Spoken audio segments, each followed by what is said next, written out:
மற்றொரு அண்மை செய்தியை நாம் பார்க்கிறோம்.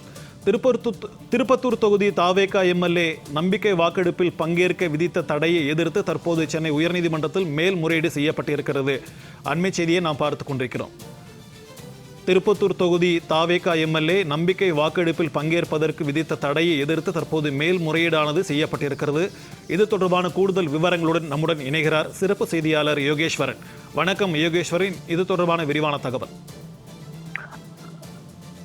தமிழ்நாட்டில் 234 சட்டமன்ற தொகுதிகளுக்கும் தேர்தல் நடைபெற்று கடந்த திங்கட்கிழமை அன்று தேர்தல் முடிவுகள் அறிவிக்கப்பட்டது. இதில் தமிழ்நாடு முழுவதுமே பேசப்பட்ட ஒரே ஒரு சட்டமன்ற தொகுதி என்றால் அது சிவகங்கை மாவட்டம் திருப்பத்தூர் சட்டமன்ற தொகுதி.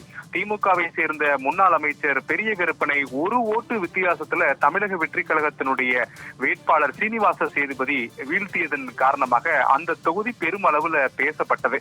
இருப்பினும் கூட முன்னாள் அமைச்சர் பெரிய கருப்பன் சென்னை உயர்நீதிமன்றத்தில் திருப்பத்தூர் சட்டமன்ற தொகுதிக்கு வரவேண்டிய 4 தபால் வாக்குகள் மாறாக திருப்பத்தூர் மாவட்டத்திற்கு மாற்றி அனுப்பப்பட்டது. எனவே மறு தேர்தல் வாக்கு எண்ணிக்கை நடத்தப்பட வேண்டும் என கோரி சென்னை உயர்நீதிமன்றத்தில் வழக்கு தொடர்ந்தார்.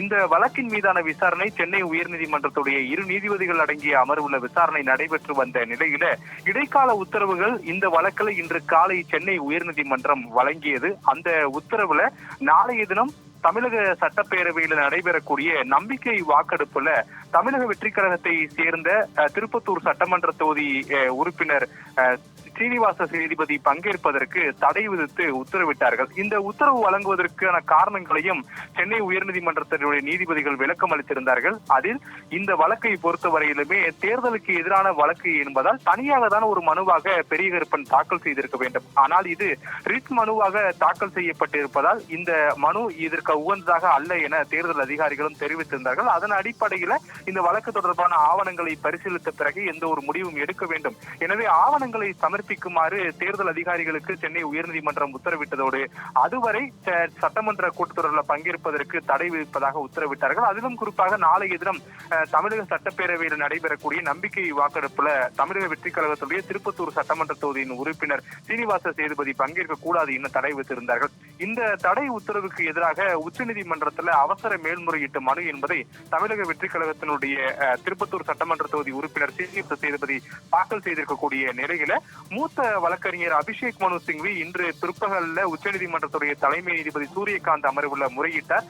இது மிகவும் முக்கியத்துவம் வாய்ந்த வழக்கு. நாளைய தினம் தமிழ்நாடு சட்டப்பேரவையில் நம்பிக்கைக்கான வாக்கெடுப்பு நடைபெற இருப்பதால் இந்த வழக்கை அவசர வழக்காக விசாரிக்க வேண்டும் என கோரிக்கை வைத்தார். கோரிக்கையை ஏற்றுக்கொண்ட உச்சநீதிமன்றத்துடைய தலைமை நீதிபதி சூரியகாந்த் நாளை காலை இந்த வழக்கை நான் அவசர வழக்காக எடுத்துக் கொள்கிறேன் என தமிழக வெற்றி கழக தரப்புக்கு உறுதியளித்திருக்கிறார்கள்.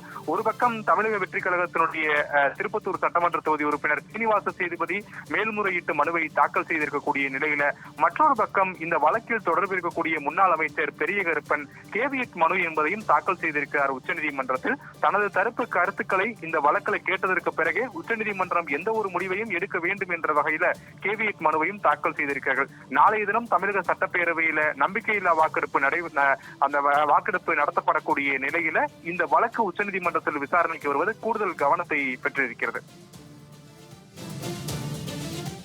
உங்களுடைய விரிவான தகவல்களுக்கு நன்றி யோகேஸ்வரன்.